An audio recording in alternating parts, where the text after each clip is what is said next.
Hey everyone, it's Corona from the Headphone Show. Today with me I have the Sony WH-1000XM5.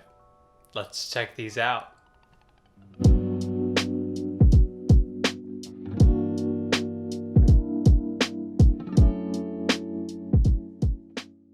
Alright, so of all wireless active noise cancelling headphones out there, few seem to get as much love as those from Sony's 1000 series of over-ear headphones. Recent releases like the WH-1000XM3 and XM4 have easily made it to the top of many wireless headset recommendation lists, and I'd say that they're probably the over-ear headphone I most commonly see others wear when I'm outside. So in this video, I'll be sharing my experience with the fifth and latest entry into the series, which is the WH-1000XM5, which was just released a few weeks ago at the retail price of $400. So let's start out by checking out the XM5's build. While the design of the 1000 series had remained nearly unchanged since the introduction of the Sony MDR1000X, the WH-1000XM5 marks a rather significant departure in the headphone's design, and unfortunately, this is a change that I'm personally not particularly enamored with. Admittedly, when placed next to the XM4, the XM5's chassis sports a cleaner, more modern looking design. However, aesthetics aside, I'd classify this redesign as a downgrade from that of the previous models.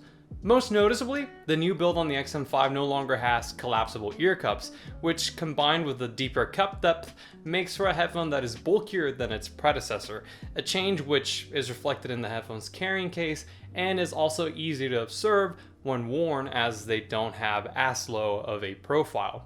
As far as build quality is concerned though, the XM5 still feels very solid for a headphone that's made primarily out of plastic, and I don't see these breaking down from regular everyday usage. For comfort, I think mileage will vary per user in the case of the XM5, but at least in my experience, I once again prefer the feel of the XM4. Despite the inner diameter of the ear cups being larger and more spacious on the XM5, there are a few key differences in the fit that for me just made them a little bit less comfortable to wear during prolonged listening sessions when compared to the XM4. So for starters, the clamp force on the XM5, at least for me, felt a tiny bit stronger.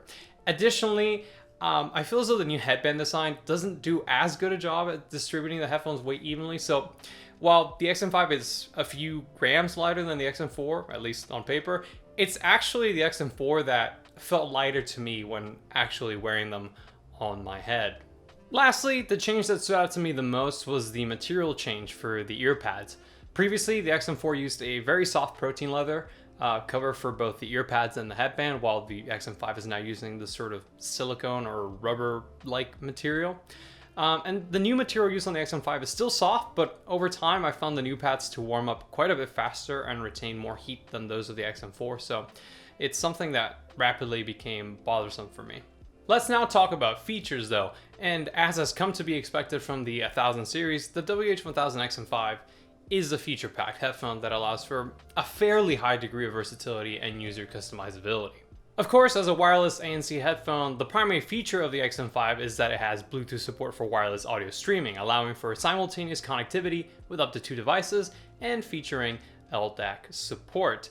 Then there's the active noise cancelling itself, which improves on the XM4's already world-class implementation and delivers some of the very best performance I've heard in this regard. It easily matches what something like the Bose 700 can achieve and does an incredible job at keeping the outside world silent as you listen to your music. It's also worth mentioning that the XM5 brings along an improved version of the transparency mode, which now provides a better sense of awareness than on the XM4 by more effectively blending the exterior sounds into your mix.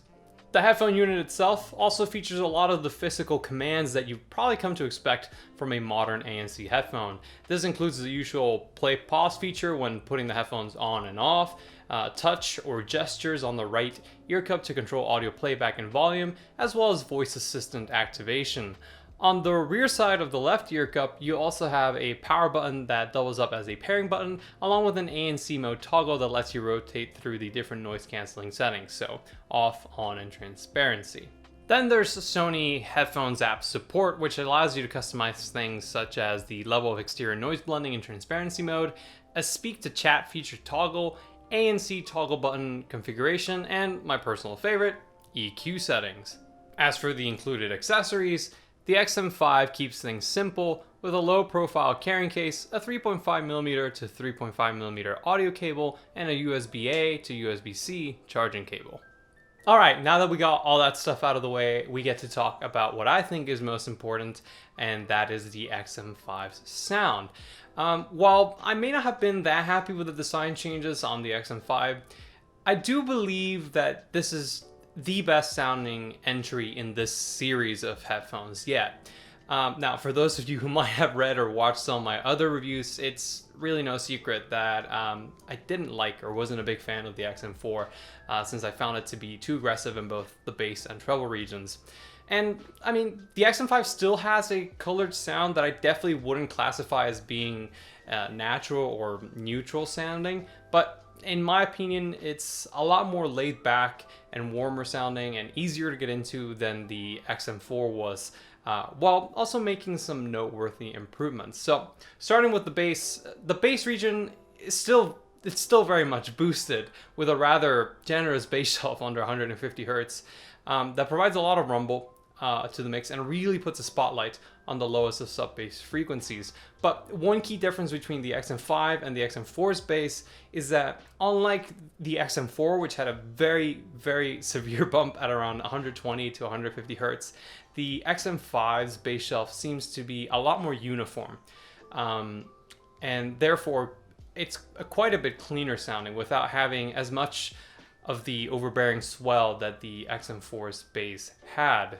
And this is without a doubt a change that I consider to be an improvement, as it makes for a slightly tighter bass response, although I will note that unfortunately the bass shelf still settles late at around 250 Hz and does cause some upper bass bleed into lower mids, which makes for a somewhat muddy bass to mid-range transition. Then moving on to the mids, there's a bit of a congested sounding quality or timbre to like the fundamental tones in the 250 to 350 Hz range as a result of the upper bass bleed. But aside from that, the mid-range on the XM5 is significantly more balanced and well represented when compared to the XM4's mid-range presentation. It's also worth mentioning that because the bass and treble are not as aggressive on the XM5 as they were on its predecessor, the mid-range does feel quite a bit more prominent and richer as a result, with instruments and vocals no longer feeling as drowned out by their boomy undertones and the hot upper registers. Then lastly, for tonality, we have the treble range, and this is once again where I feel as though the XM5 sees some improvement over the XM4. So the XM4's lower treble region had a drastic peak at around 6K that introduced noticeable sibilance and quite a bit of glare. By comparison, the XM5 only has around 2 to 3 dB of a bump in the same region, and it is nowhere near as harsh sounding as it was on the XM4. One thing I did notice while listening on the XM5 though was that the upper treble is quite dark and feels muted, with a rather steep roll-off in the frequencies above 9 to 10K. And this lack of presence in the upper treble region, which took away some, like instrument and vocal overtones, in combination with the slightly congested lower mids, made for an overall tonal balance that was quite warm, but also a little nasally or boxy in its timbre. And as a result, this is why I find the XM5's tonal balance to be colored in a way and not the most natural sounding. Nonetheless, as a whole, I still consider these changes to be an improvement over the XM4's frequency response. And one last thing I'd like to mention about tonality here is that although unfortunately the equalizer on the app doesn't really let me fine-tune the frequency bands I wish to modify, I was able to get a tonality that I was mostly happy with, even just using the predetermined filter. So if you'd like to try out my EQ preset for the XM5, you can find my EQ settings in the description down below. For technical performance, I found the XM5 to actually be quite similar to the XM4, with no improvements that I could really discern in terms of detail retrieval or internal resolution, despite a new driver being used on the XM5. I will say though that having a slightly more balanced frequency response did make for a somewhat cleaner image of the music when compared to the XM5.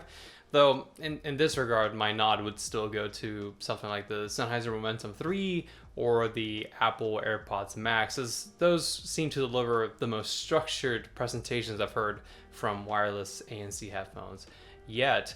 One interesting change I did notice between the XM4 and the XM5's performance, though, was that despite the XM4 seemingly having the slightly wider soundstage, it was actually the XM5 that delivered better imaging performance with a better sense of directionality and more defined front left and front right, as well as a better center image.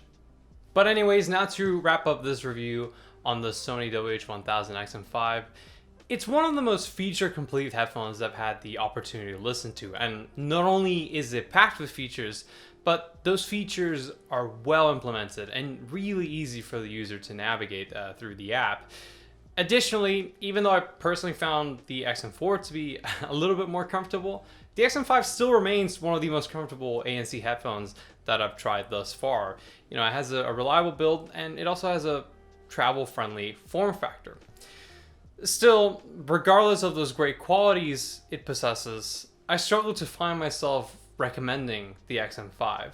I think that for its $400 retail price, I simply don't find its acoustic performance to be where it should be at, neither in its tonal balance nor in its technical performance. Even now, years after its original release, I find something like the Sennheiser Momentum 3 to deliver significantly better performance at a lower price point, and that is not the only ANC headphone that I know I would take over the XM5. So while I do think that this is an improvement over previous entries in the series when taking other companies' headphones or what they offer into account, I will have to personally recommend passing on the WH-1000XM5. If you're still looking for a wireless ANC headphone, there's an article I recently wrote where I round up some of my personal favorite ANC headphones. So if you're interested in checking that out, there will be a link in the description to that article in the description down below. Aside from that, that is all for me today. I hope you enjoyed this video or found it useful. If you did, do consider dropping a like. For more headphone and audio content, stay tuned by subscribing to the Headphone Show here on YouTube. And until next time, this is Chrono signing off.